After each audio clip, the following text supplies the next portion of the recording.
ቻችን የመጀመሪያውን ምዕራፍ ፕሮግራማችንን ጨርሰን ሁለተኛውን ምዕራፍ ፕሮግራማችንን ጀምረናል።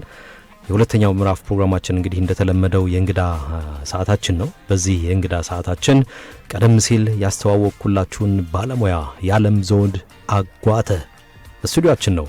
ከኔ ጋር ፊት ለፊት ተቀምጧል። እንኳን ደህና መጣ። እንኳን ቆያችሁ። ሁሉ ነገር ሰላም ነው? ሰላም ነው። ጤና ጥሩ ነው? ስራ እንዴት ነው? እግዚአብሔር ይመስገን በጣም የተመሰገነ። በመጀመሪያ ደረጃ እንግዲህ በትርታ ኤፍኤም 97.6 በሪል ስቴት ወግ የፕሮግራም ዝግጅት ክፍልና በራሴ ስም ስለመጣ በጣም የተጣበበ ሰዓት እንዳለህ እናውቃለን። በዚህ የተጣበበ ሰዓት እኛንም አድማጮቻችንም አክብረ ስለመጣ ምስጋናችን እጅግ በጣም ከፍ ያለ ነው። ብዙ ነገር ካንተ እንጠብቃለን። ሐሳቦችን፣ አስተያየቶችን፣ ሙያዊ ማብራሪያዎችንና የሽያጭ ባለሙያ ሚስጥሮችን ሁላ ትገልጥልናለህ ብለን ተስፋ እናደርጋለን። በጣም ነው የምናመሰግነው። ከሱን ጀምር። እሺ፣ እኔም በመጀመሪያ ትርታ 97.6 ኤፍኤም አመሰግናለሁኝ። እንግዳ አድርጋችሁ ስለጋበዛችሁኝ። የዓለም ዘውድ እባላለሁኝ። የሪል ስቴት የሽያጭ አማካሪ ነኝ። በሪል ስቴቱ ዓለም ላይ ብዙ አመታትን ሰርቻለሁኝ። ስለዚህ እድሉን ስለሰጣችሁኝ አመሰግናለሁ። እኛ ነን እድለኞች። የእውነት ነው የምነግርህ። ለምን መሰለ፣ በሪል ስቴት ሽያጭ ውስጥ ላይ በጣም በርካታ ተግዳሮቶች እንዳሉ ይገባናል፣ አድማጮቻችንም ይረዳሉ። ነገር ግን እኔ እስካሁን ድረስ እንግዳችን እንድትሆንም ልምድህን፣ ሙያን፣ ሀሳብን እንድታካፍልን በጣም የፈለግኩትና የጓጓሁት ለምንድን ነው 16 ቤቶችን በአንድ ቀን ያውም ለአንድ ሰው መሸጥ በጣም ጀግንነት ነው። የእውነት ነው የምነግርህ።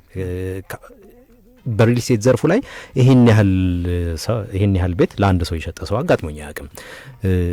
የእነዚህ ሚስጥሮችን ማወቅ እንፈልጋለን። በተጨማሪም የሪል ስቴት ልማቱ ላይ መሳተፍ የሚሳተፉ የሽያጭ ባለሙያዎች ምን ማድረግ ይኖርባቸዋል እንደዚህ አይነት ውጤታማና ሰክሰስፉል የሆኑ ሁኔታዎች ላይ ለመድረስና እነዚህ ነገሮችን እንድታካፍልን ስለፈለግን የመጣው በጣም ነው የምናመሰግነው። ተዋውቀናል። ወደ ሁለተኛው ጥያቄያችን እንሄድ። እንግዲህ ይሄ 16 ቤቶች መሸጥ ምናልባትም ትልቁ የሽያጭ ስኬትህ ነው ብዬ አስባለሁ እና ትልቁ የሽያጭ ስኬትህ እነዚህን 16 ቤቶችን የሸጥክበት ነበር ወይ? ሌላ አጋጣሚው እንዴት ነበር? ይሄ አጋጣሚው የመጣበት 16 ቤቶችን ስትሸጥ ምን አይነት አጋጣሚዎች ተፈጥሮ ነው? እባክህ እስኪ እነሱን ነገሮች አውራለን። እሺ፣ በድጋሚ አመሰግናለሁኝ። እውነት ለመናገር 16 ቤት መሸጡ ለእኔም ትልቅ ነገር ነው። ለእኔ ራሱ ጥያቄ ነው የፈጠረብኝ። ትክክል። ነገር ግን ምንድነው 16 ቤት ስሸጥ ዝም ብሎም አይደለም የተሸጠው። ያው ብዙ ልፋት ተለፍቶበታል። በተለይ ለሽያጭ አማካሪዎች የምናገረው ነገር ምንድነው፣ አንደኛ የመጀመሪያው ስራዬን ፎከስ አድርጌ ነው የምሰራ። በቃ አንድና አንድ ስራዬ ላይ ብቻ ነው ትኩረት አድርጌ የምሰራው። በነገራችን ላይ አሁን እየሰራሁበት ያለው ዲኤምሲ ሪል ስቴት ላይ ነው። የሽያጭ አማካሪ ነኝ እና ይሄ 16 ቤት እንዴት ተሸጠ ለሚለው የመጀመሪያው በሶሻል ሚዲያ ላይ ነው 16 ቤት ተሸጥኩኝ። በጣም ብዙ ብር ኢንቨስት አድርጌ ነው ሶሻል ሚዲያ ላይ ያሰራውኝ በጣም ከሚባለው በላይ። ነገር ግን በዩቲዩብ ላይ ያስተዋወቅኩት የሶሻል ሚዲያ ምንም ውጤት አላመጣልኝ መጀመሪያ ላይ። ምንም ነገር አላልኩም። በጣም አዘንኩኝ። ዜን ያ ሶሻል ሚዲያ ላይ የአስተዋወቀልኝ ልጅ ደወለልኝ ራሱ። ለምን ጥሩ ፊድባክ እንዳላገኘው ስለተረዳ ማለት ነው። ከዛ እንዴት ነበር ምናምን ሲለኝ አይ በቃ ያው ምንም ኮልም ምናምን የለውም አልኩ። በቃ አንድ ስፖት ልስራልህ በራሴ ያለና ስፖት ሰራና ለቀቀልኝ በራሱ ዩቲዩብ ቻናል ላይ። ዜን አንድ ስልክ ነው የተደወለው፣ ከውጭ ነው ከኖርዌይ ነው የተደወለው። ተግባባን ከሰውየው ጋር። አጠር ሳረገው 16 ቤት ገዘኝ። እሱ እንዴት ሆነ የሚለውን ያው በቀጣይ ላይ የምናነሳው ይሆናል ማለት ነው። አዎ፣ እኔ በጣም የገረመኝ ነገር ይሄ ነው። ገዢው ከተመሳሳይ ፕሮጀክት 16 ቤቶችን እንዲገዛ ያነሳሳው ነገር ምንድን ነው? ከባድ ነው። በቀላሉ ለምን መሰል ይሄንን እምልህ አንድ ቤቶችን እንኳን የሪል ስቴት ገዢዎች አንድ ቤት ለመግዛት ምን ያህል ዋጋ እንደሚከፍሉ ይታወቃል። ምክንያቱም ያው እናውቀዋለን በሪል ስቴት አልሚውና በሪል ስቴት ገዢው መካከል አንዳንድ ክፍተቶች አሉና 16 ቤቶችን ግን በልበ ሙሉነት ለመግዛት ያበቃው ምንድን ነው ብለህ ታምናለህ? እሺ፣ የመጀመሪያው 16 ቤት እሱ ብቻ አይደለም። በነገራችን ላይ የገዘኝ ወደ 50 ምናምን የሚሆኑ ቤቶችን ሸጫለሁ። የዚህ ለየት የሚያደርገው ምንድነው 16 ቤት አንድ ሰው ነው የገዛኝ በአንድ ቀን ነው የሸጥኩ። በትክክል እዚህ ላይ ነው ትኩረት ወይም ለየት የሚያደርገው ነገር። የመጀመሪያ ቤት ሰዎች ሲገዙ አንተን ነው የሚያምኑ፣ ሪል ስቴቱን አይደለም። አንተን ነው የምሸጥላቸው። ስለዚህ ከሱ ጋር ያለን ንግግር ወይም እሱን ልክ እኔ ቤት እንዲገዛኝ ሳይሆን እንደ አማካሪ ነው፣ እንደ ቤተሰብ ነው የቀረብኩት። ልክ ራሴ ይሄን ቤት ብገዛ ምንድን ነው የማረገው፣ እንዴት ነው የማረገው፣ ወደፊትስ ምን ይታያል የሚለውን እነዚህ ብቻ የወደፊት እይታዎችን አሳይቸዋለሁ። በተጨማሪም እሱም ደግሞ ኖርዌይ ላይ ወይም ውጭ አገር ላይ እነዚህ ቤቶችን በመሸጥ በማከራየት ላይ የተካነ ሰው ነው። የእኔ ብቻ ሀሳብ አይደለም። ነገር ግን ሀሳቦችን ሲጨምርለት ይሄን 16 ቤት እንዲገዛኝ ሆኗል ማለት ነው። እፍስ እንደ ዳቦ ቆሎ እፍስ በጣም እኮ የሚገርም ነው። በእውነቴን ነው። እንግዲህ ይሄ ገዢ እነዚህን የመሰሉ በርካታ ንብረቶች እንዲገዛ ለማሳመን የተለየ የተጠቀምከው የሽያጭ ስልት አለ ወይ? ብዙ ሰዎች ማወቅ ይኖርባቸዋል። ቀደም ሲል እንደገለጽኩ ነው 1 እና 2 ቤቶችን መግዛት ምንም ላይሆን ይችላል። 16 ዝም ብለህ እንኳን በቀላሉ ትላንት ስናወራ አውርተነዋልና አንዳንድ እድሜ የተሰጣቸው የአንድ ጎረምሳ እድሜ ማለት ነው። እነዚህን ሁላ ቤቶች ከኢንቨስትመንት አንጻር ከበጀት አንጻር እንዲገዛ የተጠቀምከው የተለየ ዩኒክ የሚባል የራስህ የሽያጭ መንገድ አለ? እሱ ላይ የተጠቀምኩት ነገር ቅድም ላይ እንዳልኩት የመጀመሪያው ታማኝ መሆን ነው። ለደንበኛው ታማኝ መሆን፣ ምንም ነገር አለማዋሸት። እኔ ደንበኞችን አልዋሻቸውም፣ ነገር ግን አሳምናቸዋለሁ፣ አማክራቸዋለሁ። ልክ እንደ ቤተሰብ ቀርቤ ነው፣ እንደ ራሴ ይሄን ቤት ብገዛ እኔ ገዛዋለሁ የእውነት እነሱም በእኔ ቦታ ላይ አድርጌ ነው ምስለው። ስለዚህ ይሄ ሰውዬ የመጀመሪያው 16 ቤት እንዲገዛ መጀመሪያ ላይ 4 ቤት ነው የገዛ። ከዛ የሆነ ነገር ለመጀመር ፈለገ አዲስ አበባ ላይ። አንተ ትመጣለህ አትመጣም አልኩት። እንደማይመጣ ነገረኝ። የማትመጣ ከሆነ ያው መሬት ላይ ኢንቨስት ብታደረግ ነው ጥሩ አልኩት። 16 ቤት ሲገዛ የመጀመሪያ ባይችል እንኳ ምንድነው አንድ ቦታም እንዲገዛ ያረኩበት ምክንያት ባይችል እንኳ ወደ 4 ወደ 5 ወደ 6 ማሰባሰብ ይችላል ሀቅሙ እንትን ቢል። ከዛ ውጭ ይሄ 16 ቤት ሲባል በነገራችን ላይ ቁጥሩ ሊገን ይችላል። ነገር ግን ኢንቨስት ያደረገው እሱ ወደ 10 ሚሊዮን ምናምን አይሆንም። 10 ሚሊዮን ማለት ደግሞ አንድ ሰው ካሽ ከፍሎ ቤት የሚገዛበት ነው ማለት ነው። ስለዚህ 16 ቤት እንዲገዛ ምንድነው እኔ ያማከርኩት ወይም እኔ ያመጣውለት ሀሳብ ነው የገዛው። ምናልባት ይሄ 16 ቤት ነገ ትርፋማ ከሆነ ይሸጠዋል። ሀሳብን ነው የሸጥክለት። ጥሩ ነው፣ ሀሳቡን ነው የሸጥኩለት ማለት ነው። በዚህ ሀሳብ ተስማማን 16 ቤት እንዲገዛ አድርጌዋለሁ ማለት ነው። አንዳንድ ሰዎች ደግሞ ለምሳሌ 3 አመት ለሚደርስ ቤት 100% ከፍለው ቤት ይገዛሉ። 100% የመክፈል አቅም ካላቸው ኋይኖት ለምንድን ነው ያለቀ ቤት የማይገዙት? ዛሬ ላይ የሚኖሩበትን ቤት ለምን አይገዙም? ካለያ ደግሞ ለኢንቨስትመንት የሚፈልጉት ከሆነ ደግሞ በርከት ያሉ ቤቶችን ገዝተው ቀስ እያሉ ሪል ስቴት ስትገዛ ቀስ እያልክ የምትከፍለው ብር ነው አይደለም፣ የማትጨናነቅበት ነው። ስለዚህ ቀስ እያልክ እየከፈልክ በጊዜ ሂደት ግን ቤትን የምትረከብበት ነው። ያ ነው ኢንቨስትመንት የሚሆነው ማለት ነው። ትክክል ነው፣ እስማማሃለሁ። እኔም ከዚህ ከ16 ቤቶች ሳንወጣ በፍቅር ወደቅ ያሉ ከ16 ቤቶች ጋርና በዚህ በግብይት ሂደት ውስጥ ከገዢው ጋር እምነትንና ጠንካራ ግንኙነትን እንዴት መመስረት ቻልክ? የመጀመሪያው እኔ ለሱ ያረኩት ተቆርቋሪነት ነው ወይ እምነት ነው። ምንም ነገር አልዋሸውም። ሳይቱ የት እንደሚገኝ ምንድን ድርጅቱ ስቲል ምን አይነት ችግር እንዳለበት ጠንካራ ጎኑ ደካማ ጎኑ ምንድነው የሚለውን በግልጽ ነው ያወራን መጀመሪያ ማለት ነው። ከዛ ከተማመን በኋላው ነው ቀጣይ ወደ ድርጅቱ የሚሄደው ማለት ነው። ስለዚህ ስቲል እስካሁን ድረስ እንደዋውላለን። እሱ እኔም ማገዝም ይፈልጋል እስካሁን ድረስ ባለው ማለት ነው። ከዛ በተጨማሪ ደግሞ ከኔ አልፎ እሱ እኔን ሞቲቭ ያደርገኛል። ይሄን ስላረኩለት ሞቲቭ እንደውም ምንድነው ለአንተ እኮ ብዙ ነገር ይገባሃል፣ አንተ ለኔ ልክ እንደ ኮሚሽን ሰራተኛ ሳይሆን አማካሪ ሆነ ነው ይሄን ቤት እንደገዛ ያረከኝ ነው የሚለው። ደሞም ትርፋማ ሆኗል። እሱ የገዛበትና አሁን ያለበት ዋጋ በትንሹ በካሬ እስከ 15 ሺህ ብር ድረስ ጭማሪ አድርጎለታል ማለት ለውጥ አለው። ስለዚህ ባይ ዲፎልት አትራፊ ነው የሰው፣ ምንም ጥያቄ የለውም፣ አትራፊ ነው። ትክክል ነው። አንዳንድ ጊዜ በነገራችን ላይ አሁን ስለ ሽያጭ ሙያ ስናወራ ብዙ ሰዎች የሽያጭ ባለሙያ ቤቶችን መሸጥ ብቻ ይመስላቸዋል። ነገር ግን በእኔ እይታ ምናልባትም ከተሳሳትኩ ታርመኛለህ፣ አንድ የሽያጭ ባለሙያ በጣም ጥሩ ብቃቱ ብለን የምናስበው ተብሎ የሚታሰበው ቤቶቹን ከሸጠ በኋላ ከዛ ደንበኛ ጋር ቤቱ እስኪረከብ ድረስ ያለውን ራሱን የቻለ ሌላ ሂደት አለ። በተግባቦት እስከ መጨረሻው ድረስ መዝለቅ መቻል ነው። ለምሳሌ ከክፍያዎች ጋር የተገናኘ ሊሆን ይችላልና ብዙ ሰው የሽያጭ ባለሙያ በቃ ቤቶችን ሸጠ ነው፣ ከዛ በኋላ ያለፈ ታሪኮች አንሰማምና በዚህ ጉዳይ ላይ ምን አስተያየት አለ? በነገራችን ላይ ደንበኞችን መሸጥ ብቻ አይደለም የኔ ቤቶች ካለቁ በኋላ እውነት ለመናገር ይሄ ቤት አሁን መቼ ነው የምንረከበው ማልረከበው በሚለው ጭንቀት ውስጥ ከሱ በላይ እኔም ነው የሚጨነቀው። ለምን ይሄ ሰውዬ ወይም እነዚህ የኔ ደንበኞች ቤት ገዝተው እንደመረከብ ወይም ቤታቸው እንደመረከብ ከነሱ በላይ እኔ ነው የሚያስደስተኝ፣ እኔ ነኝ የምደሰተው። ቀጣይ በመሀል ላይ ችግር ቢገጥማቸው እኮ ጉዳያቸውን አንዴ ሸጥኩላቸው ብዬ ዞር ማለት የለብኝም፣ እስከ መጨረሻው ድረስ እሄዳለሁ። እስቲል ቤታቸው ካለቀና ከተረከቡት ጀምሮ ምናልባት ቤታቸውን ቢሸጡት የገበያ ትስስሩን ላፈላልግላቸው ይችላለሁ።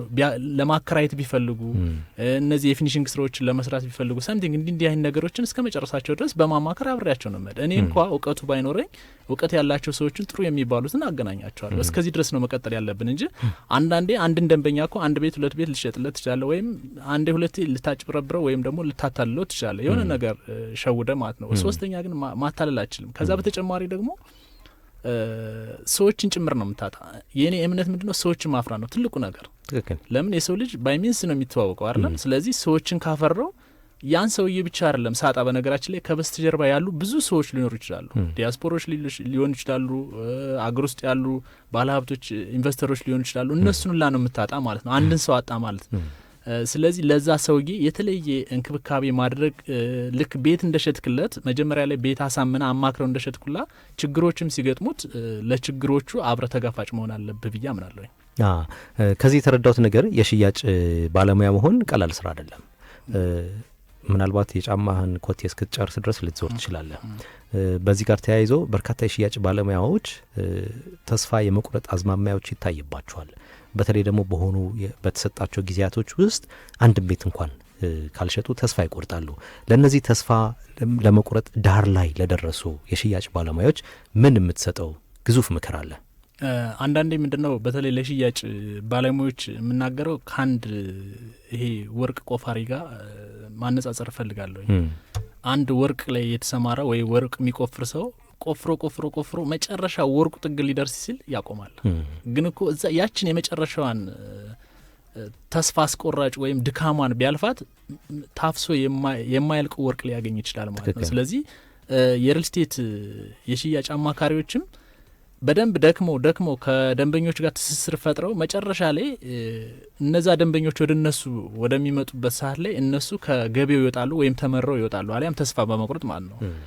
ሌላው ፎከሲንግ ማድረግ አለብን።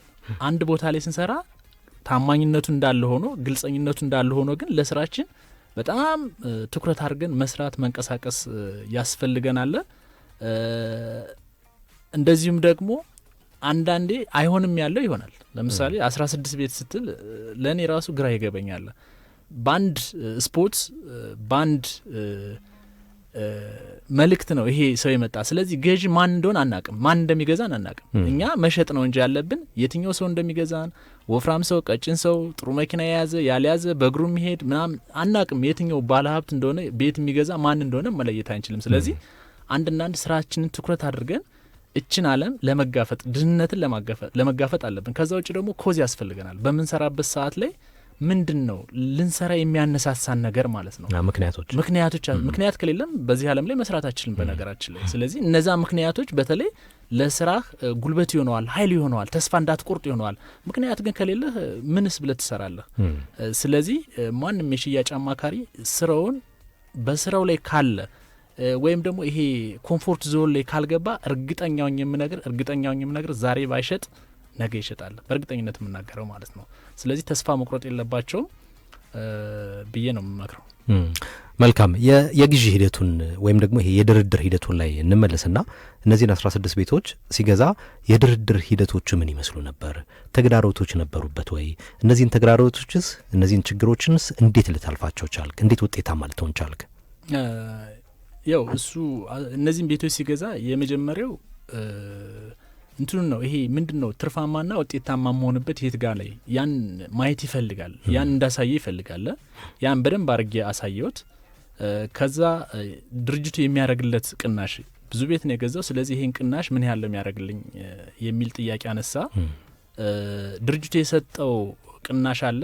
ነገር ግን ያ ቅናሽ ከሱ በተጨማሪ እኔን ራሱ ሊያረከኝ አልቻለም። ይሄን ቤት ያህል ገዝቶ ይሄ ሰው እንዴት ይሄን ብቻ ቅናሽ ይሰጣል በማለት እስከ ማርኬቲንግ ዳይሬክተር ድረስ በመሄድና በመዝለቅ ከፍተኛ ቅናሽ እንዲሰጠው አደረኩኝ። ከዛ በተጨማሪ ደግሞ አስተማማኝነቱ ምንድነው፣ ድርጅቱ ላይ ያለው ትረስት ምንድነው የሚለውንም እነዚህ ነገሮችን አስተካከልኩለት። ሰውየው ወደ ውሳኔ ሄደ ማለት ነው። በጣም ጥሩ ነው። ከእይታ አንጻር ከሙያዊ እይታ አንጻር ይሄ ገዢ ደንበኛ 16 ቤቶችን ሲገዛ ከኢንቨስትመንት አንጻር ምን ያህል ውጤታማ ነው ብለህ ታምናለህ? ቅድም እንዳልኩት ነው። ከኢንቨስትመንት አንጻር ውጤታማ ነው የሚሆነው።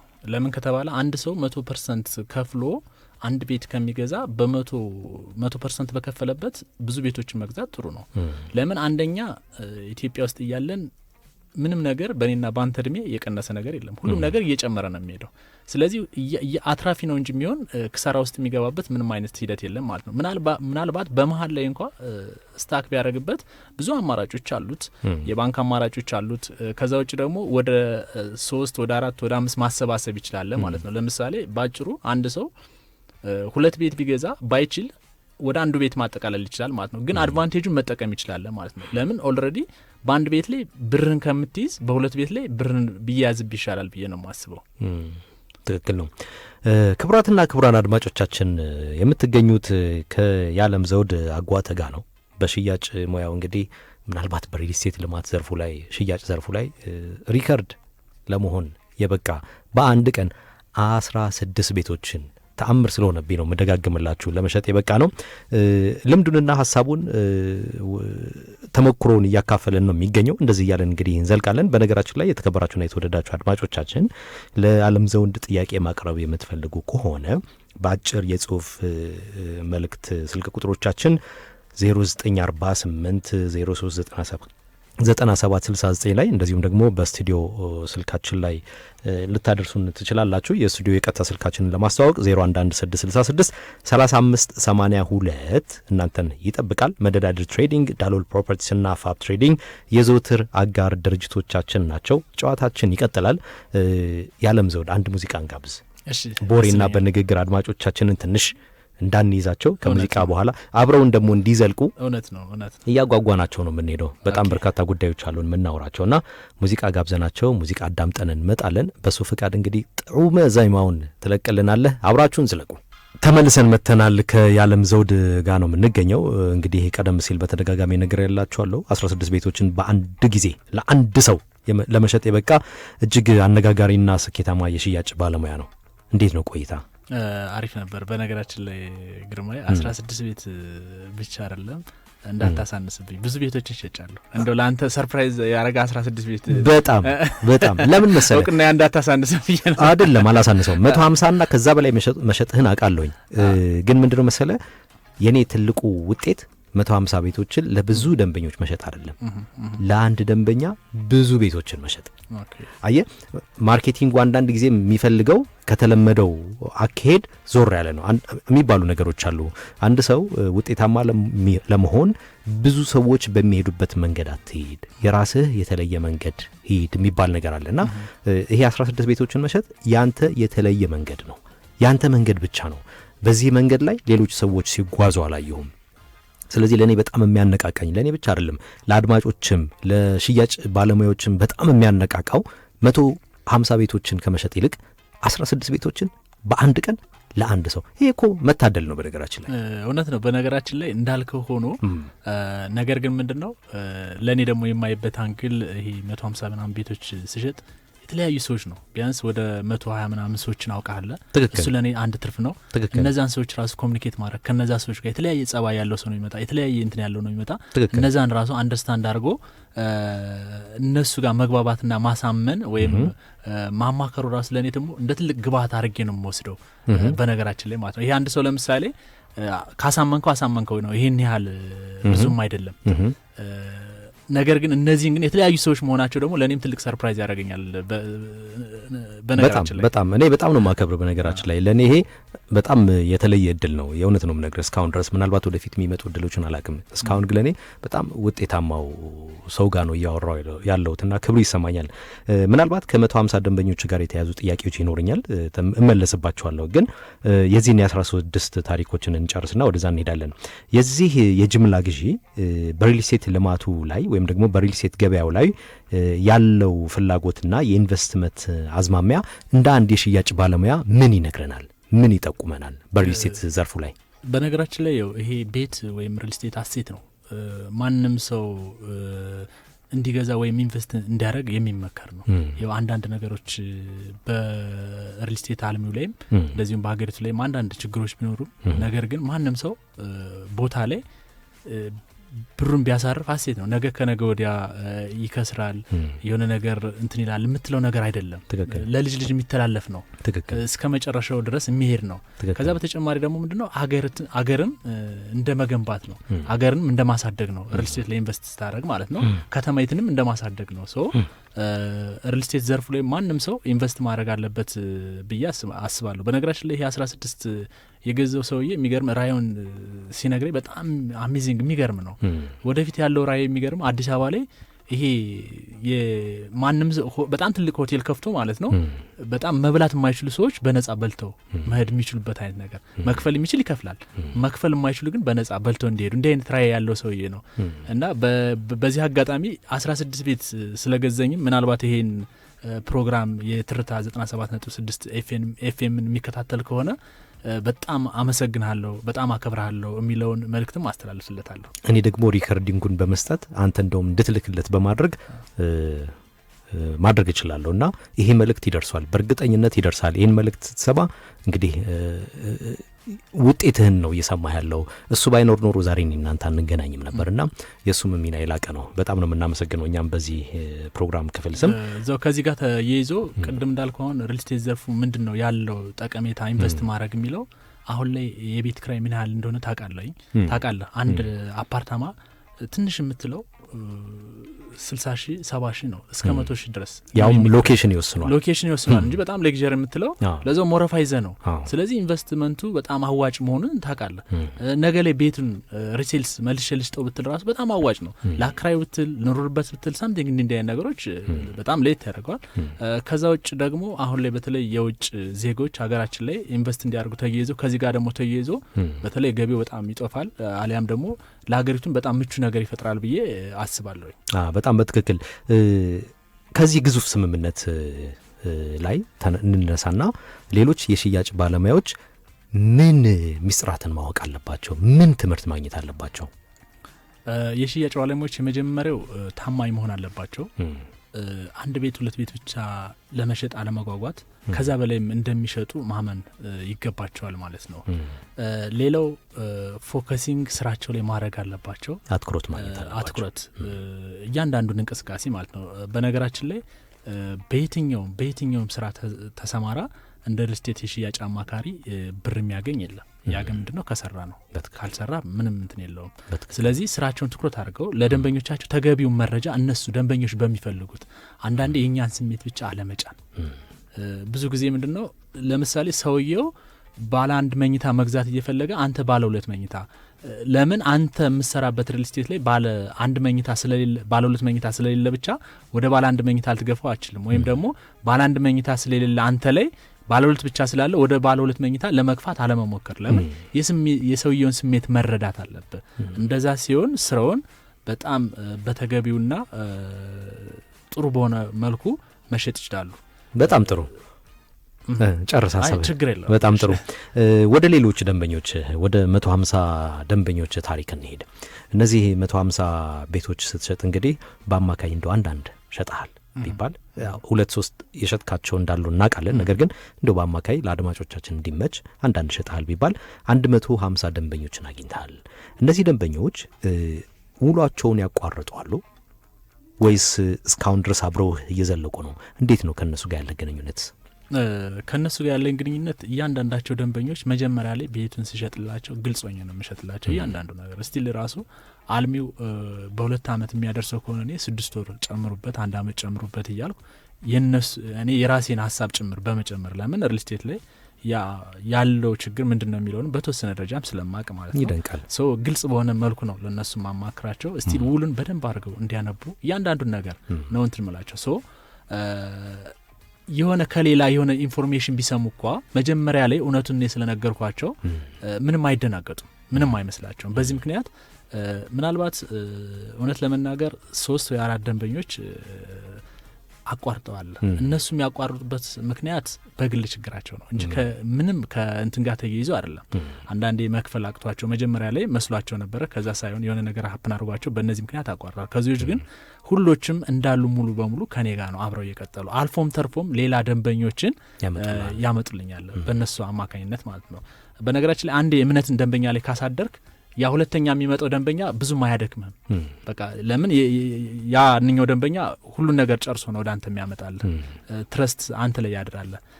ሶ ከማቋረጥ ጋር ተያይዞ እንዳልኩ እነዚህ ደንበኞች የተወሰኑ ደንበኞች 4 ደንበኞች ካሉ ነው በቀር ሌሎች አብረው ነው ያሉ። ልክ እንደ ቤተሰብ ነው። ባህል ሲደርስ እንኳን አደረሳችሁ ይሉኛል እላቸዋለሁ። አብረን ነው በቃ እንትን ምንለው በቃ ቤተሰባዊ ሆነን ነው እየቀጠለ ያለ። በጣም ደስ ይላል። ይሄ ትልቅ ብቃት ነው። ወደ ቀጣይ ጥያቄ መንደርደር ስላለብኝ ነው። እንደ አንድ የሽያጭ ባለሙያ የኔ በጣም ጥሩ ብቃቴ የምትለው ምን ይሆን? የኔ ጥሩ ብቃቴ ብዬ የማስበው ምንድነው እችላለሁ የሚል ውስጤ ላይ ያለ። እውነት ለመናገር እችላለሁ ካልኩ እችላለሁ፣ በቃ እሸጣለሁ ካልኩ እሸጣለሁ። በዚህ ሳምንት አሁን ቤት እሸጣለሁ ካልኩ እሸጣለሁ። ይሄ አንዱ ብቃቴ ነው። ከዛ ውጭ ደግሞ ስራያን ትኩረት አድርጌ ነው የምሰራው። ሌላ እንትኖችን ወደዛ ወደዚህ የምለው ነገር የለም። አንድና አንድ ፎከስ አድርጌ ነው የምሰራው። እሱ ብቃቴ ነው ብዬ አስባለሁ። ከዛ ውጭ ኢንቨስትመንት በደንብ አደርጋለሁ። ለምን አሁን ላይ ቤት የሚሸጥበት ዋናው እንትን ሶሻል ሚዲያ ነው። ስለዚህ ሶሻል ሚዲያዎች ላይ በጣም ኢንቨስት አደርጋለሁ። ያ ኢንቨስት ያደረኩት ደግሞ እጥፍ አድርጎ ይከፍለኛል። ስለዚህ የኔ ልዩ ብቃቴ የምለው ምንድነው ወደዛ ወደዚህ አላማትርም። አንድና አንድ ስራያን ታማኝ ሆኜ ለደንበኞችም ለድርጅትም ለራሴም ታርጌት አስቀምጬ በቅር ነው የምመራ። በአመት ይሄን ያህል በ2 አመት ይሄን ያህል ህይወቴን በዚህን ጊዜ ያህል አመት ቀይራለሁ ብዬ ነው። ደግሞ እግዚአብሔር ፈጣሪ ይመስገን ሁሉን ነገር አሳክቶልኛል። እኛም ይሄን ነገር የልብ ፍላጎቶች ሁሉ እንዲሳኩ በእኛና በአድማጮቻችን እንደዚሁም ደግሞ በዚህ የሬዲዮ ጣቢያ ስም ምኞታችንን እንገልጻለን። የዓለም ዘውድ ከሀገር ውጭ ያሉ ሰዎችን ተደራሽ ለመሆን የምታደርገው ጥረት ምን ያህል ነው? ምናልባት ደግሞ እዛ ባህር ማዶ የሚኖሩ የኢትዮጵያ ዲያስፖራ ማህበረሰብ ከሽያጭ ባለሙያው ጋር ያላቸው እምነት እንዴት ሊገነቡ ይገባል ብለህ ታምናለህ? እሺ ውጭ ላይ ያሉ ዲያስፖራ የቤት ፈላጊዎች በተለይ እንዳልኩ መጀመሪያ እምነት የሚኖረው መጀመሪያ ካገኘው ሰው ጋር ነው። ከሱ ጋር ያለ ንግግር ነው ማመንና አለማመን ላይ የሚፈጠረው ማለት ነው። እሱን በተመለከተ ለነሱ ግልጽ የሆነ መረጃ የተለያዩ መረጃዎች የተለያዩ ዩቲዩቦችን ነው የሚያዩ በተለይ ዲያስፖሮች ማለት ነው። እውነትም ውሸትም ሊሆን ይችላል ያ ዩቲዩብ እንግዲህ። ስለዚህ ያ ነገር ምንድነው ይምታታባቸዋል። ሶ ያ የተምታታባቸውን ነገር በግልጽ አስቀምጠዋለሁ። ያ በግልጽ ደግሞ ሳስቀምጥ ምንድነው በመረጃ የተያያዘ መጀመሪያ የነሱ ፍላጎት ምንድነው የሚለው ካለ አለላቸዋለሁ፣ ከሌለ የለም ነው የምላቸው። በቃ አሁን የሚፈልጉት ነገር እኔ ላይ ከሌለ የለም ብዬ ነው የምዘጋው። ምናልባት ከነሱ ወደ ሌላ ቦታ ሪከመንድ አድርገን ወይ አማክረኝ ካላሉ እኔ ላይ እንደሌለ አድርጌ ነው የምዘጋባቸው። ሶ ከዚህ ጋር ተያይዞ ምንድነው ስቲል ሳይቱን በላይቭ ማየት አለባቸው፣ ውሉን ቀጥታ መላክ አለባቸው። እነዚህ ነገሮችን በደንብ ካረጋገጡ ድርጅቱ ህጋዊ ነው የሚለውን ድርጅቱ ከዚህ ምን ስራዎችን ሰርቷል በአገሪቱ ላይ ምን ያስረከባቸው ነገሮች አሉ፣ በመንግስት ላይ ምን ያህል ታማኝነት አለው የሚለውን ይሄን በግልጽ እነሱ በሚገባቸው ሁኔታ በደንብ አስረዳቸዋለሁ። ከዛ ውጭ እዛው ሆነው ቤታቸውን የሚጨርሱ ደንበኞች አሉ። ለምን አንተ ላይ እምነት ካለባቸው ይሄን ካሳያቸው ወደ ግዥ ይሄዳሉ ማለት ነው። ሶ በዚህ መልኩ የውጭ ደንበኞችን አገኛለሁ ማለት ነው። በጣም ጥሩ ነው። የተከበራችሁና የተወደዳችሁ አድማጮቻችን ጥሩ መረጃዎችን ጥሩ ሙያዊ ማብራሪያዎችን እያገኛችሁ እንደሆነ ተስፋ እናደርጋለን። እስኪ በዚህ ሙያ ላይ እንግዲህ በርካታ ዓመታትን ቆይታልና በቆየባችሁ በእነዚህ በርካታ ዓመታት ውስጥ ገጠመኞች አይጠፉም። አስቂ ሊሆኑ ይችላሉ፣ አስገራሚ ሊሆኑ ይችላሉ፣ አሳዛኝ ሊሆኑ ይችላሉ። እስኪ ሁልጊዜም ስታስበው ከልቦናህ የማይወጣ ከአእምሮህ ጓዳ የማይሰረዝ አንድ መረጃ ይኖራል፣ አንድ አጋጣሚ ይኖራል ብለን እናምናለን እና እባክህ አካፍለን። እሺ ከዚህ ጋር ተያይዞ መጀመሪያ አካባቢ ሪል ስቴቱ ዓለም ላይ ስቀላቀል ይሄ ሰርቬይ የሚባል አለ። ማለት ደንበኞችን ወይ ትልቅ ሆቴሎች ላይ ሊሆን ይችላል፣ አየር መንገድ አካባቢ፣ ኤምባሲዎች አካባቢ ሊሆን ይችላል፣ ሰርቬይ ታደርጋቸዋል። ቢዝነስ ካርድ እንትን እያልክ ስለ ድርጅቱ ምናምን ታስተዋውቃለህ። እና ያን ስራ እየሰራው እያለ እንትን አካባቢ ነው ይሄ ኢሚግሬሽን አካባቢ ነው እየሰራው ያለ ሰርቬይ። ከዛ አንድ ደንበኛ ሰላም ጤና ይስጥልን ስለው ናናና ብሎ ልክ እንደዚህ 50 ብር አወጥቶ እጄ ላይ ሄደና በቃ ሂድ በቃ አለኝ። ይሄ በጣም የማረሰውና ያሳቀኝ ነው ለኔ ለራሱ ማለት ነው። አይ ኖ እኔ እኮ ይሄን አይደለም የፈለኩ ማለት ስለ ሪል ስቴት መረጃ ልሰጥ ነው። ቶቶ ዝም ብለሽ ላሽ በይማ ተባኑብሻል በቃ ቻው ቻው አለኝና ሄደ።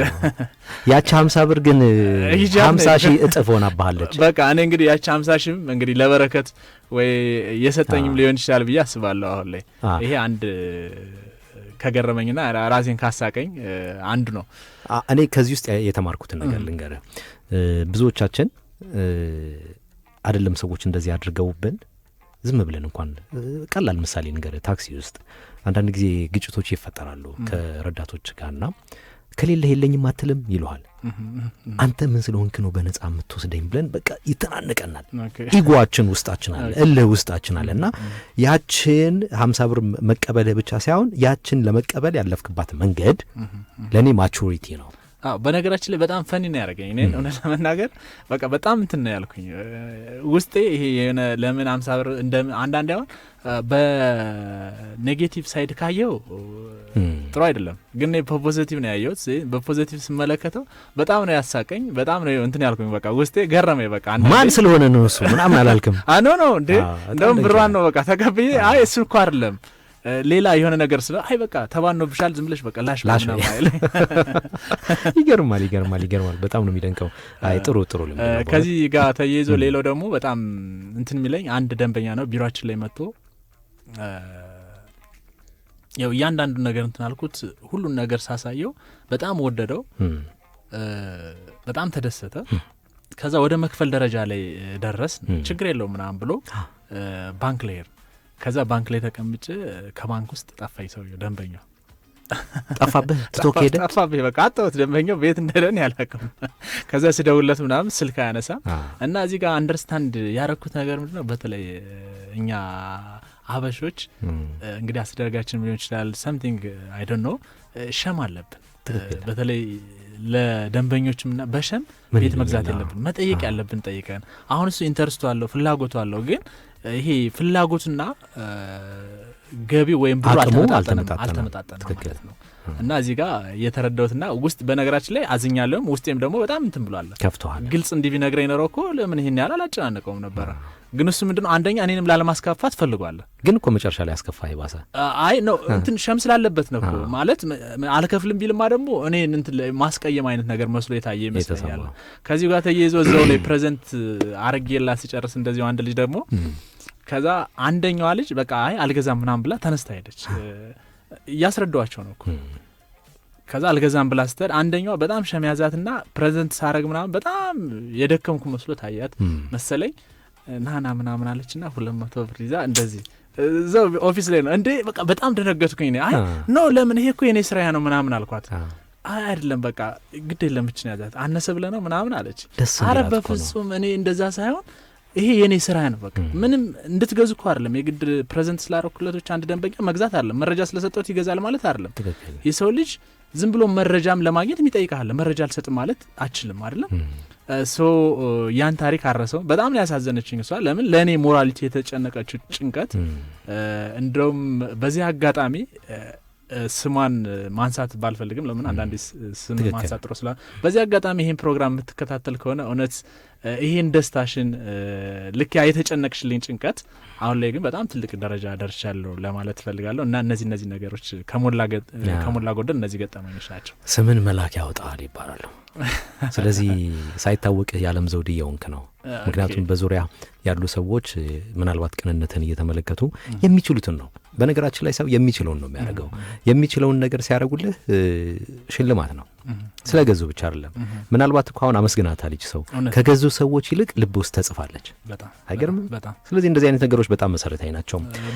በነገራችን ላይ እኔም ከራሴም የተማርኩት ነገር ለሰዎች ምን ያህል ማለት ራሴን እንትን እያልኩ አይደለም፣ ግን ጥሩነቴን ነው እየተገነዘብኩት ያለው። ምን ያህል ብትጨነቅ ነው እቺ ሴትዮ ብቻ የሆነ ነገር አቅሟ ባይፈቅድም ግን አንተን የሆነ ነገር ማድረግ ትፈልጋለች። የሆነ ነገር በቃ ገብቷል። ያለውን ከሰጠ ንፉግ አይባልም ማለት እሱ ነው። የግድ ቤት ስለገዛህም እኮ አይደለም፣ ግን እንዳረገችልኝ ነው። እኔ ቤት እንደገዘች ነው የምቆጥረው። ትክክል። ጨዋታችን ይቀጥላል። እስኪ አሁን ደግሞ ሙያዊ ማብራሪያዎች ወደሚሄዱ ጥያቄዎች ነው የምንሄደው። እንግዲህ በኢትዮጵያ የሪል ስቴት ልማቱ ዘርፍ ወይም ደግሞ ሴክተሩ ላይ ምን አይነት ቤቶች በፍጥነት ይሸጣሉ ብለህ ታስባለህ እንደ አንድ የሽያጭ ባለሙያ? ኦኬ፣ በጣም ጥሩ ጥያቄ ነው።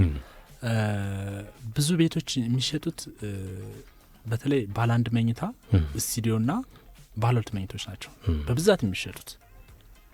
ለምን ከተባለ አብዛኛውን ጊዜ እነዚህ የነገርኩ ቤቶች ለመከራየትም ለመሸጥም በጣም በተሎ ሮቴት የሚያደርጉ ቤቶች ናቸው። ለምሳሌ እንደው ከትንሹ እንነሳና ኮንዶሚኒየም ላይ ብታየው የትኛው ቤት ነው ባለ 3 መኝታ ነው ስቱዲዮ ነው የሚከራይ ብትል ስቱዲዮ ነው በጣም የሚከራየው፣ ባለ አንድ መኝታ ነው በጣም የሚከራየው። የብራቸው እንትን በጣም አናሳ ነው። እና ይሄንን የሚመለከትበት ምንድነው እነዚህ ላይ ፎከስ አድርገው ሰዎች የሚገዙ ሰዎች ምንድነው አንደኛ ወጣቶች ሊሆኑ ይችላሉ፣ ዲያስፖሮች ሊሆኑ ይችላሉ። አንዳንዴ ዲያስፖሮች ሲመጡ ለማረፊያ ሊሆን ይችላል፣ ወይም ደግሞ ሲሄዱ ደግሞ በገስትነት ለማከራየት ሊሆን ይችላል። ይሄ ባለ 4 መኝታና ባለ 3 መኝታዎች ግን እዚህ ደረጃ የደረሱ ሰዎች ወይ ቤት ገዝተዋል ወይም ደግሞ ህይወታቸው ተፋልሶባቸዋል ብዬ ነው የማስበው። ለምን እዛ ደረጃ ላይ እንትን የሚሉ ከሆነ ማለት ነው። ከዛ ውጭ ደግሞ በጣም ትልቁ ቤት እነዚህ ቅንጡ የሚባሉ ቤቶች በጣም አለ አይደል ራሱን የቻለ የሚባሉ ካሉ በብዛት እንዳልኩ ባለ አንድ መኝታ ስቱዲዮና ባለ ሁለት መኝታዎች ይሸጣሉ። ለኢንቨስትመንትም እነሱ ናቸው የሚፈልጉ፣ ማከራየትም ለመሸጥም። አንደኛ ክፍያቸውም ትንሽ ነው። ቅድመ ክፍያቸው ትንሽ ስለሆነ ሰው እነዛን ከፍሎ የሰው ልጅ በተስፋ ነው የሚኖረው። ቀጣይ ላይ ብር አገኛለሁ የሰራው ከፍላለሁ ስለሚል ማለት ነው። ሰው እነዚህ ላይ ካዩዋቸው እይታ ወይም ከተሞክሮ እነዚህ ቤቶች ይሽጣሉ ብዬ አስባለሁ። መልካም። እስኪ ወደ ገዢዎችን ወደሚመለከቱ ጉዳዮች እንግባና በገዢዎች ላይ እንደው የሪል ስቴት ቤቶችን እንዳይገዙ ተጽዕኖ ይፈጥሩባቸዋል ብለህ የምታምንባቸው ነጥቦች ይኖሩ ይሆን ወይ? ጥሩ ጥያቄ ነው። ገዢዎች ቤት እንዳይገዙ ወይም ሪል ስቴት ላይ እንዳይገዙ ከሚያደርጋቸው የመጀመሪያው ታማኝነት ነው እንጂ ማንም ሰው ቤት መግዛት ይፈልጋል። እውነት ለመናገር በተለይ ዲያስፖራው እዛ ውጭ ላይ ሆነው አሁን እዚህ ሀገር ላይ የሆነ ቢዝነስ ቢከፍት ወይ እሱ አለበት አሊያ በደንብ ታማኝ ሰው ካሌለው በጣም እንትን ነው የራስ ምታት ነው የሚሆነው። ስለዚህ ቤት ግን ገዛ ማለት ስለምንም ነገር አታስብ። ምናልባት ስለ ክፍያ ሲደርስ ነው የምታስበው። ከዛ ውጭ ቤቱ ይዘረፍብኝ ይሆን ወይ ቤቱ ይገለበጥ ይሆን ወይ ቤቱ ምን ይሆን የሚል ሀሳቦች አይኖሩም። ምንድነው ማነቆ የሚሆንባቸው የመጀመሪያ ትረስት ሪል ስቴቶች ላይ ያለው ታማኝነት። ለምን አንዳንድ ሪል ስቴቶች በሰዓቱ ላይ ያስረክቡ ይችላሉ። ታይተው የሚጠፉ ሪል ስቴቶች አሉ። እነዚህ የምናያቸው ግልጽ ስለሆነ ብዙ ታሪኮች አሉ። ከዚህ አንጻር ደንበኛው ሪል ስቴት ላይ ኢንቨስት እንዳያደርግ ማነቆ ከሚሆንበት አንዱ ይሄ ነው። ሌላው ይሄ ግልጸኝነት፣ መረጃውን በትክክል አለማግኘታቸው ሰዎች በራሱ ይሄም አንዱ ችግር ነው። ለምን አንተ መረጃ በትክክል ስታገኝ ነው ኢንቨስት የምታደርገው ወይ በኮንፊደንስ ያን መረጃ በትክክል ካገኝ። መረጃው ግራ የሚያጋባ ከሆነ ግን እዛ ነገር ላይ አመኔታ አድርገህ ኢንቨስት ለማድረግ በጣም ይቸግራል። እነዚህ ነገሮች ችግር ከዚህ ጋር ተያይዞ ውሉም አንድ ሊሆን ይችላል። ውል ላይ ያለው ችግር የሆነ ቦታ ሄድና የሆነ ቦታ ላይ ያፈርስብሃል። እነዚህ ነገሮችን ያው አሁን ላይ ለማድረግ አሁን ላይ ግን ይሄ ያለፈው ላይ ነው። አሁን ላይ ግን እያንዳንዱ ነገር ጥሩ ነገሮች የተመቻቹ እድሎች አሉ። አዋጅም አለ፣ አዋጅ አለ። በተለይ ደግሞ ይሄ የኢትዮጵያ ሪል ስቴት አልሚዎች ማህበር ይሄ መኖሩ በተለይ ለሪል ስቴቱ በጣም ትልቅ ችግርን ይቀርፋል ብዬ አስባለሁ።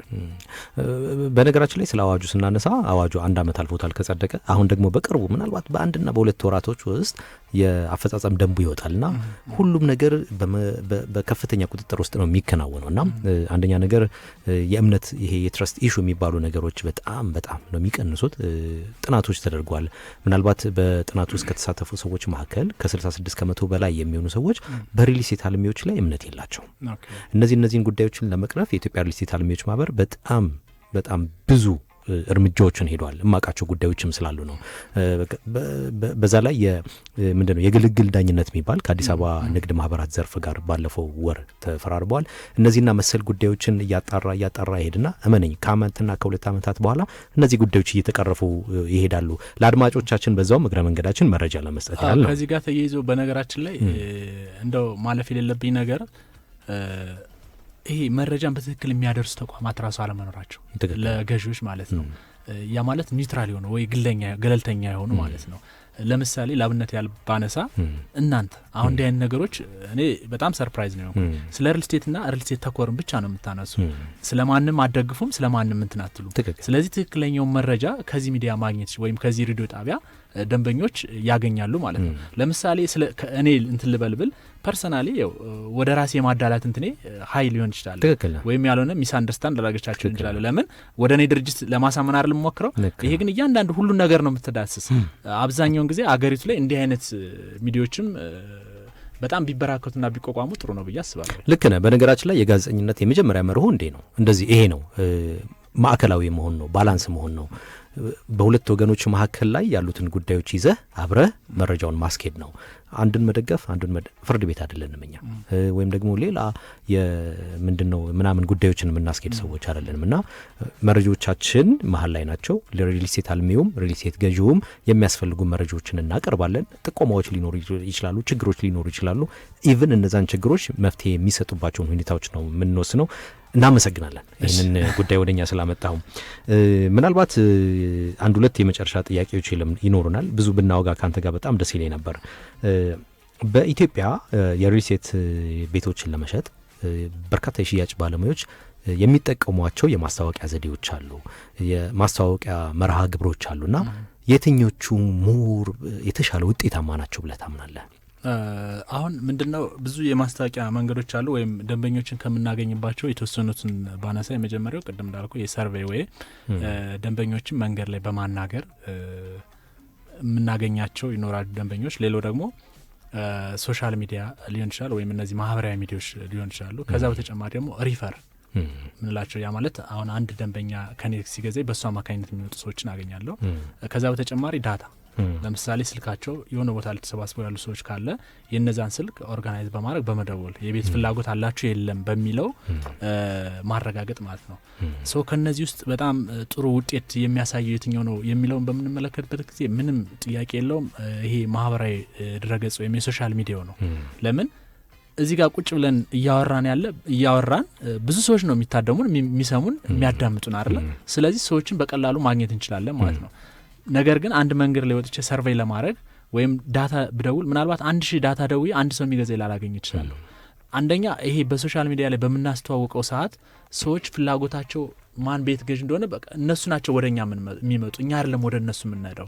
ስለዚህ አጠር ሳረገው ሶሻል ሚዲያው ላይ ፓርቲሲፔት ማድረግ አለብን። በቃ አሁን በአሁን ላይ ምንም በለው ምን ሶሻል ሚዲያ ላይ ነው የምታገኘው። ምንም ይሁን ምን ማለት ነው፣ ውሸትም ይሁን እውነትም ይሁን ሶሻል ሚዲያ ላይ ነው። ከዛ ያንን ይዘ ማረጋገጥ ያንተ ጣፋንታ ነው ማለት ነው። ስለዚህ ሶሻል ሚዲያው ላይ ትኩረት አድርገው ቢሰሩ በአጭር ጊዜ ውስጥ ውጤታማ መሆን ይችላሉ ብዬ አስባለሁ። አንድ የሪል ስቴት ቤት የሚገዛ ሰው የሚያገኛቸው 3 ጥቅሞች እነዚህ ናቸው ብለህ የምታስባቸው እንደ አንድ የሽያጭ ባለሙያ ነው የምትመልሰውና ምክንያቱም ጥናት ስለሚያስፈልገው ነው። ይሄ ግን በአንተ መረዳት፣ በአንተ የሙያ ልምድ፣ በአንተ ብቃት አንድ ሰው የሪል ስቴት ቤት ሲገዛ የሚያገኛቸው 3 ጥቅሞች ይኖር ይሆን ወይስ 2 ይኖር ይሆን? 1 ይሆን? ምን ይሆናል? ምን ያህል ጥቅሞች ያገኛል? አንድ የሪል ስቴት ገዢ ቤት ሲገዛ የሚያገኘው ጥቅም የመጀመሪያው ቤት ነው የሚገዛ የመጀመሪያው መሰረታዊ ፍላጎት ቤት አይደለም። ስለዚህ መሰረታዊ ፍላጎትን ያሟላል ማለት ነው። ነገ ከነገ ወዲያ የት ኑሩ የት ልግባ የሚል ነገር አያስጨንቀውም። አሴት ነው፣ ቅድም እንዳልኩት አሴት ነው። ነገ ከነገ ወዲያ ለልጆቹ ማስተላለፍ ማውረስ የሚችለው ነገር ነው ማለት ነው። ከዛ በተጨማሪ ምንድነው ነገሮች እየጨመሩለት ነው የሚሄድ በገዛ ቁጥር ምንድነው ያለምንም ድካም ያለምንም ልፋት ብር እያተረፈ ነው የሚሄደው ማለት ነው። የሆነ ቢዝነስ ላይ ለምሳሌ ብትሰማራ ልፋት ያስፈልጋል አይደል? ብዙ ነገሮች ያና እዚህ ጋር ግን ምንድነው በቃ አንዴ ገዛ የዛሬ 2 አመት የዛሬ 3 አመት የቤት ዋጋ ስታየው በትንሹ 5 ሚሊዮን 6 ሚሊዮን ጨምሮ ነው የምታየው። ለምሳሌ የዛሬ 2013 ላይ 2 ሚሊዮን የነበረ ቤት አሁን 15 ሚሊዮን ብር ነው። በጣም በከፍተኛ የፈለገው ቢዝነስ ብትሰራ የዛሬ 2 ሚሊዮን ይዘህ በ6 አመትህ 15 ሚሊዮን አታረገውም። በጣም ማለት በጣም አዋጭ የሚባል ቢዝነስ ካልሆነ በቀር ማለት ነው። አንደኛ ከስጋት ነጻ ነው ይሄ ሰው ኢንቨስት ሲያደርግ አሴት ነው የሚገዛ መሬት ላይ ነው የሚያደርግ ብሩን ከስጋት ነጻ ነው። ትልቁ ነገር ደግሞ ሪስክ ነጻ የምትሆን ከሆነ ነው። ሌላው ነገ ከነገ ወዲያ ለልጆቹ ማስተላለፍ መሸጥ መለወጥ ማከራየት ይችላል። እንደዚህም ደግሞ መጦሪያ ነው ብዬ አስባለሁ። የመጨረሻው ለምሳሌ ጉልበቱ በደከመ ጊዜ የሆነ ነገር አፕን ባረገበት ጊዜ ይሄ ቤት ነውና ከፈለገ እያከራየ ከፈለገ እየኖረ ከፈለገ ሸጦ መጠቀም ይችላል ብዬ አስባለሁ። በጣም ጥሩ የዓለም ዘውድ፣ እኔ ጥያቄን ጨርሻለሁ። ነገር ግን መጨረሻ ላይ የቀረ ነገር አለ ብትለህ የምታስበው ነገር ቢኖር ወይንም ደግሞ ብዙ ወዳጆች ብዙ አድናቂዎች ብዙ አንተን የሚፈልጉ ሰዎች ይኖራሉ ብዬ አስባለሁና ለእነዚህ ሰዎች እንዴት መገኘት ትችላለህ፣ በምን አይነት መንገድ ያገኙሃል የሚለውን ነገር አውርተናቸው እንጨርሳለን። እሺ የመጀመሪያው ምንድነው ደንበኞች ቤት በሚገዙበት ጊዜ ጥንቃቄ ማድረግ ያስፈልጋቸዋል። ለምን አንዳንዴ ካልተጠነቀቅ ሰዎችን ተወቃሽ ታደርጋለህ። እያንዳንዱ ነገር ግልጽ መረጃ ማግኘት አለባቸው። በችኮላና በስሜት ማድረግ የለባቸውም ብዬ አስባለሁኝ። ከዛ ውጭ የሽያጭ አማካሪዎች ደግሞ ሶሻል ሚዲያ ላይ ፎከስ ትኩረት አድርገው ቢሰሩ ውጤታማ ይሆናሉ። ሌላው ለደንበኞቻቸው ታማኝ መሆን አለባቸው። ግልጽ መረጃ መስጠት አለባቸው። ከዛው ደግሞ ደንበኞችን ቤት በሚፈልጉበት ሰዓት የሚፈልጉትን መረጃ አድርሰው ቶሎ ብለው ቤት መሸጥ አለባቸው። ለምን ያ ስሜታቸው ካለፈ ደንበኞችም ሀሳባቸውን ሊቀይሩ ይችላሉ ማለት ነው። ይሄንን ብለው ከዛ ምናልባት እንዴት ያገኙ እኔን ማግኘት የሚፈልጉ ወይም ደግሞ ለማማከር ወይም ሀሳብ እንድሰጣቸው የሚፈልጉ የሽያጭ ባለሙያዎች ሊሆን ይችላሉ። እንደዚሁም ደግሞ ቤት ገዢዎች ሊሆኑ ይችላሉ። ምናልባት በስልክ ቁጥሬ ማግኘት ይችላሉ። ባከለ ነገር 0908 54 34 54 የዓለም ዘውድ ብላችሁ ብትደውሉ ከዚህ የበለጠ የልምድ ተሞክሮን ሳልሰስት ለገዢዎችም እንደዚሁም ደግሞ ለሽያጭ ባለሙያዎችም ልምዴን አካፍላለሁ። በጣም ነው የምናመሰግነው የዓለም ዘውድ አጓተ ለሰጠህን ማብራሪያ። ምናልባት ስልክህን መድገም ሳይኖርብኝ አይቀርም 0908 54 34 54 እንድትደውሉለትና እንድታገኙት አበረታታለሁ። ፕሮግራማችን ወደ መጠናቀቂያው ላይ ደርሰናል። ከመሸጋገሪያ ሙዚቃ በኋላ ተመልሰን እንመጣለን። የዓለም ዘውድ ስቱዲዮአችን መጥተህ የኔ መሰለ ሙያዊ ማብራሪያ ስለሰጠን እናመሰግናለን። እግዚአብሔር ይስጥልን። እኔም ትርታ 97.6 ኤፍኤም እውነት የሚባለውን ሳይሆን ከልብ ስለጋበዛችሁኝ በጣም ነው የማመሰግነው። እግዚአብሔር ይስጥልን።